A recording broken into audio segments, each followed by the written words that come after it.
The Newsroom, where untold story is revealed. Agakagwawo olutalo lwani anatwala kadi ya Kawempe North okudda mu kifo ky'omubaka Muhammad Segerenya ku kitebe kya National Unity Platform nkugambye kubadde kulya na komba sowani nate bibino bizzeemu bitabuse ani ono gwe basabye miliyoni ebina okumuwa kadi y'ekibiina aliseewo naye obuzibu. Musajja mukulu amanyikiddwa nga Alex Waiswa Mufumbiro atabukidde Saabalamuzi Simon Byabakama nga mulanga nno okubeera nga yakulira obuvuyo mu kulonda. Betty Namboze bakireke ate naye talutumidde mwana ku nsonga ezo gw'omulungi agera bmazo n'okwera nga otigoberera full figure Nakangobi Jennifer yeyambulidde Alien Skin nkugambye Abitex wuno naye ali maziga buzibu ki byonna bibino mbikuleetedde tuli ku Beyond the Newsroom nzedde okutuusako ensonga nkusaba n'obwombeefu obw'ekika ekya waggulu nga bw'eri enkola yaffe video eno soko gimpereka like bw'ogiwa like bw'ogiwadde muliro ogw'ekitambuza otuuka ku buli sekiroomu ate mu ngeri y'emu nkujjukiza nti atana subscribinga bambi subscribinga ate okole mu kadaako okajje mu personalize okasemu all of notification ku mboozi zonna ze tugenda mu maaso n'okubeera nga tuteekayo ate ku mukutu guno. Awo wennyini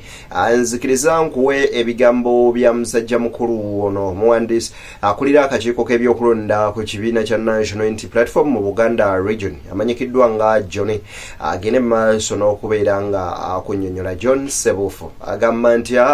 ensonga bweziti bweziri. Nze John Mere Sebufu akulira ebyokulonda bya National Unity Platform mu Buganda mu kitundu ekya Buganda mu masekati ga Uganda kyetuyita Buganda region. Mwami Jeremiah Kayamwanje ye muwandiisi w'akakiiko ebyokulonda aka National Unity Platform Deputy Elections Management Committee. Owekitiibwa Commissioner Maiso Peter, owekitiibwa Raji Majuma Lubowa and Muganda wange ono Lwanyaga Alex Rovanis ba commissioners ne bannaffe abalala tebakwa tuli 10 namba. Naye ku lunaku olwo ffenna tujja kubaawo ku lunaku olwo. Tusobola okubategeeza nti mu butongole akakiiko ebyokulonda ak'eggwanga oluvannyuma lw'okufiirwa muganda waffe Muhammad Segerenya Ebuvanjuba nebugwanjuba ewaka wasigalawo ewasinga. Beyond the Newsroom gwe mukutu ogukuleetera ekyo ekisinga katiranga naffe ng'oyita ku noti 771 44 53 ne noti 744 26 41 na bino bikulu tetulanga bafere tetulanga basawo ba kinnansi n'abagwa mu koowa eryo mwebale kutuwagira. Thank you. Ensi yonna gyemanyi tetuli bamatifu ng'ekibiina gyafaamu naye Allah bwatu yatugeredde muganda waffe n'agenda naye abadde akiikirira awo abadde MP owa National Unity Platform Kampala Buganda ne Uganda yonna yawangulwa National Unity Platform naye mu ngeri ey'enjawulo Uganda yawangulwa mu mpangula ey'enjawulo therefore tusuubira nti ekifo kya Kawempe North omubaka wa Parliament agenda okuddako atina kuba wa National Unity Platform. Era tusaba naffe ab'ebibiina ebirala obubaka obwo babufune mutima omulungi tetubasuubira kusembawo muntu yenna mulala. Kubanga abadde waffe baatulonda kibiina kiganzi nnyo mu kitundu ekyo ekya Buganda. Naye tusaba bannaffe abalala bakkirize. Naye nga tulina tukakwetu tulina process etambulirwako nti abantu bangi abaagala okusinziira ku musajja mukulu ono avuddeyo n'ategeeza nti mpaawo n'omu ku abo ababaka ba Nuupu kababe ku mutendera ki eyali asabiddwa yadde omunwe gw'ennusu bwe guti okufuna kaadi y'ekibiina wabula gwe oyina yita buyisi mu kakungunta akagenda maaso n'okuteekebwawo ng'akakiiko k'ebyokulonda k'ekibiina kya National Unity Platform bwe kalambika ensonga then n'olyoka ofuna kaadi yo mu butuufu bwayo so si kusasula nsimbi oba oliawo okugulirira. Membership ekiriko compromise naye waliwo ekitambulako nti twagala ate bw'ofuuka member otegeere ennono n'obulombolombo bw'ekibiina. It is important. Then we'll say to which person. How much do you charge someone? Bili abiri mu gumwao. Abantu bajje batugamba kakati tunasula meka mwabala banga bali bekiri. Naye pate ne tuula ku nsonga eyo president wo. n'agaidinga bulungi that time tewali muntu n'omu gwe twajja kubadde siringi 10 twowulyanga oluve ebigambo gambo ntutabulwa tewali muntu n'omu yawaayo wadde siringi 10 nti kaadi nti oba nominatinge iniva ne sente zatawanyanga nnyo okulaba nti tumenyiga process naye nga tuzijja mu pate mufu abasobola mukontributinga mu pate wali mulimu gwa bwannakyewa okukola emirimu gy'ekibiina tewali candidate yaleeta wadde 10 naye ku mulundi guno tubagamba mujje nga bwemwagala twandisitadde tusaba tutwagala naye tubagambye mumujje ku bino bye tubagambye bye bamutuleetera tewali sente zigenda kubeerawo for pre-qualification to become a candidate. This one in English. Kakati nno ye musajja mukulu wamanyikiddwa nga Alex Waiswa Mufumbiro wavuddeyo n'ategeeza nti ensonga z'akalulu bagitwalira ddala nga nsonga nkulu nnyo nnyini ddala era ng'agamba omulamuzi Simon Byabakama yabadde akuliramu obuvuyo bwonna obubeera mu kulonda wano eno wasinziridde okubeera nga amulabula n'amugamba kama mbaya ni mbaya togeza n'okwata mukaka w'empata ne tugenda mu 2026 gugenda kubeera muliro mpaawo ate munnange mpaawo anayasimula kona eno kajjaba kayisa nnyo kennyini bigambo bibyo bya Alex Waiswa Mufumbiro nga NUP tukatwala very serious byabakama gegamu ndowoozo justice mwami Byabakama Justice Simon Byabakama mukaluke Kayunga nali omu ku ba top officials ne mama wange Nambozi bamala ne batugobayo noono mu kubala akalulu ku instructions za Justice Byabakama tebamukiriza kuyingira era okunnemesa okuyingira nga nonyono ne bagamba noyo takola ki taddayo ne babala akalulu mu Tale Center ku radio publicly Electoral Commission akalulu kayabala nga babbye byonna babigase mu bukyamu nga Nakwedda awangudde ne balinza akalulu ako ng'omuwala returning officer atidde kuba omuwala returning officer deliberately bamujja jjinja kuba yali alina obuvumu n'obukugu obulangirira atawangudde kuba ejjinja yali akikoze ku Paulo Mwiru ng'alangiridde Nabeeta ng'akikoze ku Badman jjajjange ng'alangiridde muntu ki mulala era ng'oli bamukubye kataba mutte kakati bamuyita Badman Kibugudu si yali awangudde bwa meya olwo lunaku nzija bulungi bwe baleeta returning officer okuva ejjinya bamuleete Kayunga nga bamulese ku executinga mulimu ne gumulema tumusanga nga bya justice oba muyite injustice oba justice nga justice Byabakama ali mu kubajja amuwa obuvumu okulangirira ekikyamu Justice Byabakama eggwanga lyakulaba ne ku luno mubuulira ne ku luno liguddewo amaki amaaso kiri gye muli yabakubiriza nnyo ku mirembe anti musajja mulimba kubanga ebbanga lyonna ne Hoima yakola ekintu kyekimu ate ye mwennyini n'akwata obululu n'abuuna omusajja we Kayunga gwe bayita Kalangwa ku katulu ka Nyakato Asinazi so ye yennyini ndi ku TV ya NBS nakyokulaba obubaka bugenda uwe because lino eggwanga okulonda na buli kimu tebikolebwa abantu bikolebwa constitution kyova olaba kano omuntu bwe yafudde mugambe ennaku 6 era tugoba paka March 14 kyandibadde basobola okyongerayo but we are reading black cut and paste constitution ya Uganda.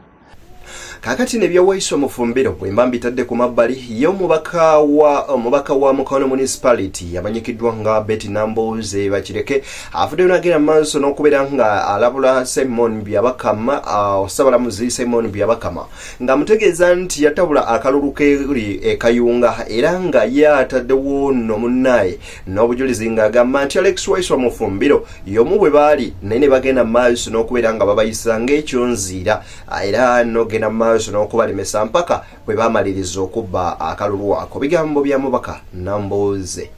naye Electoral Commission Byabakama ng'ekozesa ebyava mu kubala abantu mu 2014 yekozesa bya 2014 ebya 2024 yagambye mbubyo tebiri gazetted yekozesa bya 2014 yaggyewo ebifo 6 ebyobwaba kansala mu metropolitan area Wakiso, Mukono, Mpigi ne Kampala 6 kuba bamanyi batya nti wano NUPA wangulawo omuntu bwafuuka kansala abeera empowered mu society n'olwekyo kakati katukozese figures enkadde abo tubasanyewo kyova olaba nti akalulu ako kano akekawempe kakulu nti nno ye ddala erisooka eryogamba okuzzaamu abantu baffe essuubi n'amaanyi butya bwe kanaatambula bannaffe nga bulijjo bo bategeka military operation era amagye bajja gayiwa wano abantu bajja basiba nali nzizeko mu by-election z'e Kampala nenziraba lumu baali batusanyirizaawo era okawempe wennyini nti kati leero ogenda okwewandiisa Zambali okufuna voter card oba endagamu ogenda n'ogamba nze namboze nawezezza emyaka 18 nze wano okwewandiisa osooka wa Giso Gombolola internal security officer n'akuwa clearance nti ddala oli Munnayuganda era Giso oyo abasinga kubo basabye omutwalo gumu bize mu parliament era nze moving motion without notice ngamba nti tuyimirize bino ebyokuwandiika abantu kubanga birimu bikolwa birabikira ddala nti akalulu tukatandise leero kabba omuntu bw'aba transferinga nti nze luli nalondera Mukono naye ku luno nasenguka ndi Lubaga oba Kawempe ogenda ne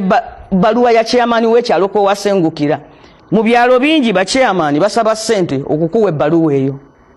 mu Uganda mulimu emiruka omutwalo gumu mu 595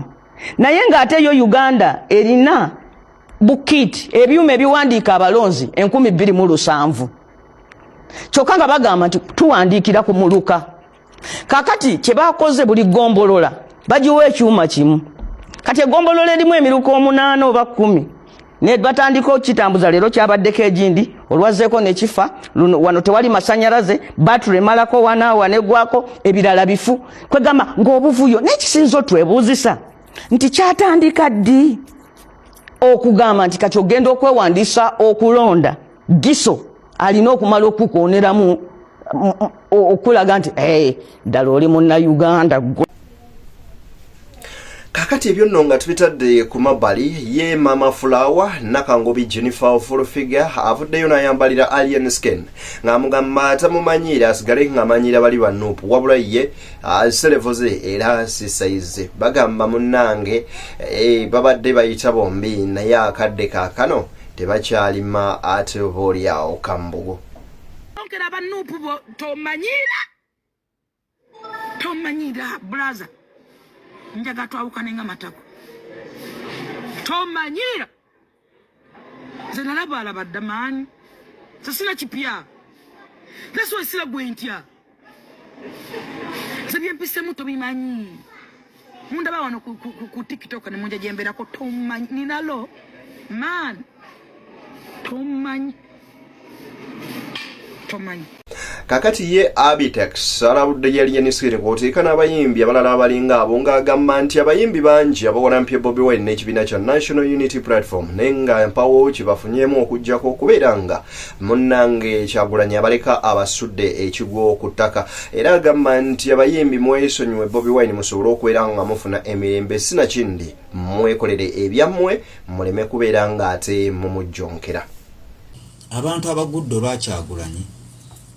ng'abantu babalaba Kyagulanyi bamuyiikiza kuba Kyagulanyi wali olwabeera omutuufu nga bakkakkana asooka bamwitagula vito omutujju yakera kumakyo n'agamba Bobi Wine atuzimbira eddwaliro n'akwata obusawo bwa sementi n'abutwala ku geeti y'ebusaabala Alien Skin Gravity omutujju yafuna tokability mu Luganda kitegeeza ki okwogerwako weewalanga nnyo okukwogerako nga bakwogerako mu njogera ekukakkanya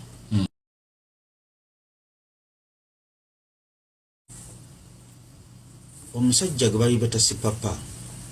yatwala amaaro ge n'obupalepale bwe n'abasirikale ne bagenda ne bakuba amasasi ekamwokya nzijukira akaseera ako okuno twali kuyiikiriza Kyagulanyi alien skin abadde atambula bulungi nnyo emabega ng'alina abagoberezi be abamukkiririzaamu ku social media niera nga bwetunulira bonna abawagizi ba alien skin era si be bali awo nti beebuuzibwako ensonga abamu baagala masannyalaze abamu entegera yabeera si eri awo ennungi ennyo bano erina blokins yamaanyi nnyo kakati alien skin yalumbye eki ebigambo ebyo bwe bityo bwe biri kansubire nti olinakyo bifunyemu sina kindi oba okuyigamu nze Deni tuli ku BTN Beyond the Newsroom ayagala olanga naffe simu zaffe weziri awo wansi ku noti 77 ne noti 7 5 osobola okuyitawo noti wa business yo ne tugiranga sina kindi n'owandiika nti business wansi mu comment section ne tuba nga ate tukwasaganya tusenkane mu mboozi endala mpitirivu ate zikyajja.